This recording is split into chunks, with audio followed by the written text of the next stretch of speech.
بسم اللہ الرحمن الرحیم۔ الحمدللہ رب العالمین والصلاة والسلام علی نبینا محمد صلی اللہ علیہ وآلہ وسلم تسلیما۔ معزز سامعین کرام، السلام علیکم ورحمۃ اللہ وبرکاتہ۔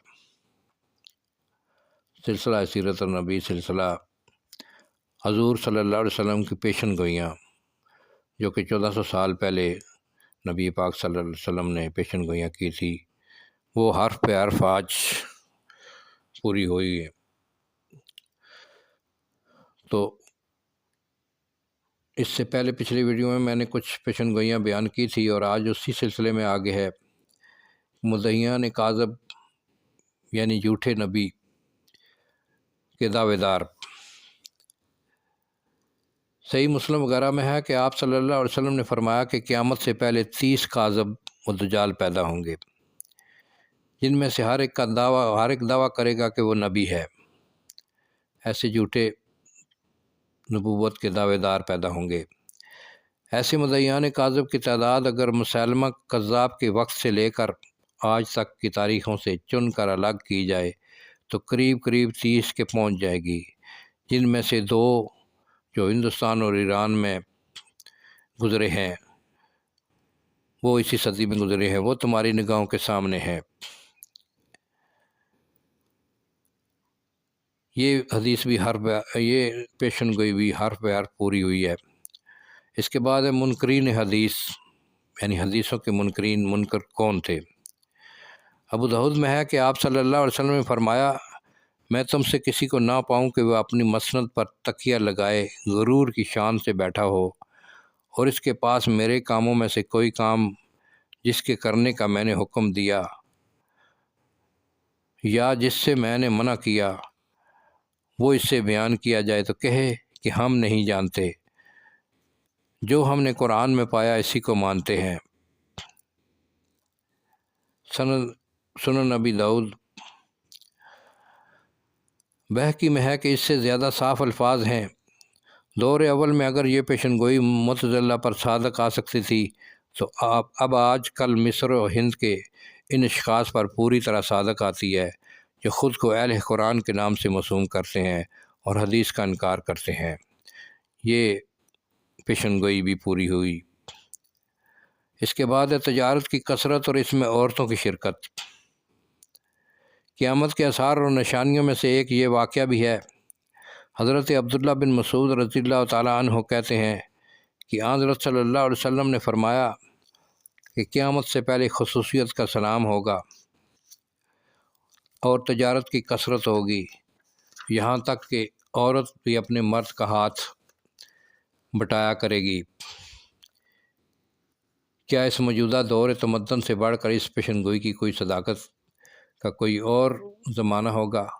آج دیکھ لیں، عورت مرد کے شانہ بشانہ ہر شعبہ زندگی میں، خواہ وہ تجارت ہو، خواہ وہ ملکی لیول پر ہو، خواہ وہ سیاست ہو، وہ شانہ بشانہ کام کر رہی ہے۔ آج سے زیادہ کبھی تجارت کی کرم بازاری نہ تھی، اور عورتیں بھی کبھی اس سے پہلے اس بے باکی سے مردوں کے شانہ بشانہ دوش بدوش ہو کر اس پیشہ میں در آئی تھی،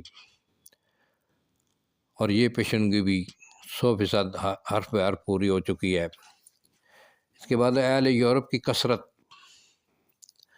آپ صلی اللہ علیہ وسلم نے صحابہ کے سامنے پیشن گوئی کی تھی کہ قیامت جب آئے گی تو روم سب سے زیادہ ہوگے۔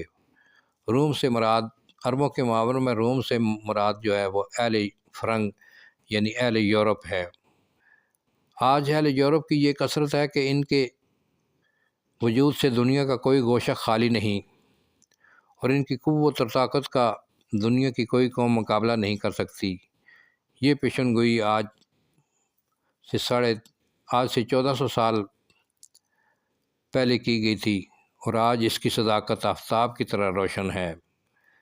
آج یورپ اور اہل فرنگ، یہود و نصارہ دنیا پر چھائے ہوئے ہیں، اور مسلمان دب کر رہ گئے ہیں۔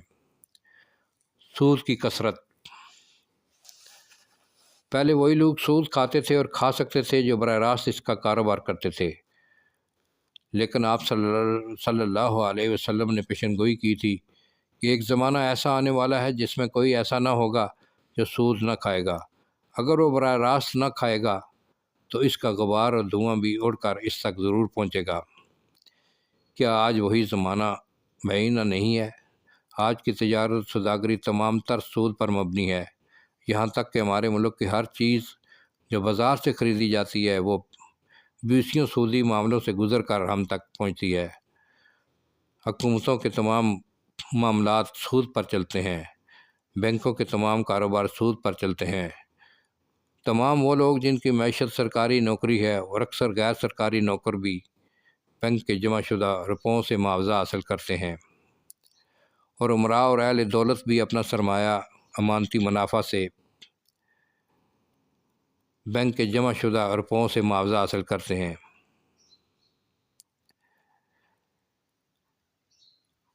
الغرض آج دنیا میں کوئی چیز ایسی نہیں کہی جا سکتی جو تمام تر سود سے پاک اور مبرہ ہو، اور یہ یورپ کے تمدن کا سب سے بڑا اور سب سے زیادہ عالمگیر اثر ہے۔ آج یہود و نصارہ صرف سود پر مسلمانوں سے تجارت کرتے ہیں۔ یہ عظیم الشان پیشن گوئی کتنی بڑی صداقت پر مبنی ہے، اور جس کو کبھی کوئی انسان صرف قیاس سے اس بلند آہنگی کے ساتھ دنیا کو نہیں سنا سکتا۔ 1400 سال پہلے نبی پاک صلی اللہ علیہ وسلم نے یہ پیشن گوئی کی تھی، اور آج حرف بے حرف آپ کے سامنے روز روشن کی طرح یہاں ہے۔ یہودیوں سے جنگ۔ صحیح مسلم میں ایک حدیث ہے کہ حضرت صلی اللہ علیہ وسلم نے خبر دی تھی کہ مسلمانوں اور یہودیوں میں ایک عظیم الشان جنگ ہوگی۔ یہودی شکست کھا کر چٹانوں اور درختوں کے پیچھے چھپیں گے تو وہاں بھی ان کو پناہ نہ ملے گی، اور ان میں سے آواز آئے گی کہ اے مسلمان دیکھ، یہ یہودی چھپا ہے۔ اس حدیث کو پڑھتے ہوئے پہلے دل میں خطرہ گزرتا تھا کہ الہی، یہودیوں میں نہ تو قوت ہے، نہ کوئی ان کی سلطنت ہے، نہ مسلمانوں کے درمیان کہیں ان کی آبادی ہے، یہ لڑائی کیوں کر پیش آئے گی؟ مگر آج دیکھ لیں کہ فلسطین پر یہودیوں نے قبضہ کر لیا اور ایک صہیونی ریاست بن گئی۔ عہد نامہ بلفور سے فلسطین کو یہودیوں کا قومی وطن بنانے اور صہیونی تحریک نے فلسطین کو خالص یہودی ملک بنانے اور بالآخر وہاں یہودی سلطنت قائم کر دی گئی۔ اس نے مخبر صادق علیہ السلام یا نبی پاک صلی اللہ علیہ وسلم کی پیشن گوئی کی صداقت کے منظر کو آنکھوں کے سامنے کر دیا ہے، اور اب اس جنگ کا انتظار ہے کہ جس میں یہودیوں کو شکست ہوگی۔ انشاءاللہ نبی پاک صلی اللہ علیہ وسلم کی یہ پیشن گوئی بھی پوری ہوگی۔ حجاز کا انقطاع مصر و شام سے۔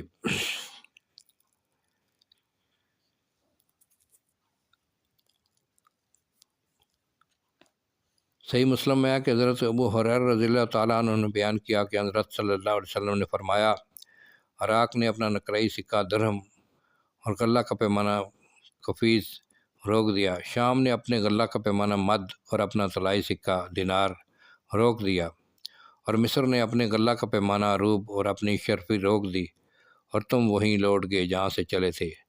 حضرت ابو ہریرہ رضی اللہ تعالیٰ عنہ نے کہا کہ اس حدیث کے ارشاد نبی ہونے پر ابو ہریرہ کا گوشت اور خون گواہی دیتا ہے۔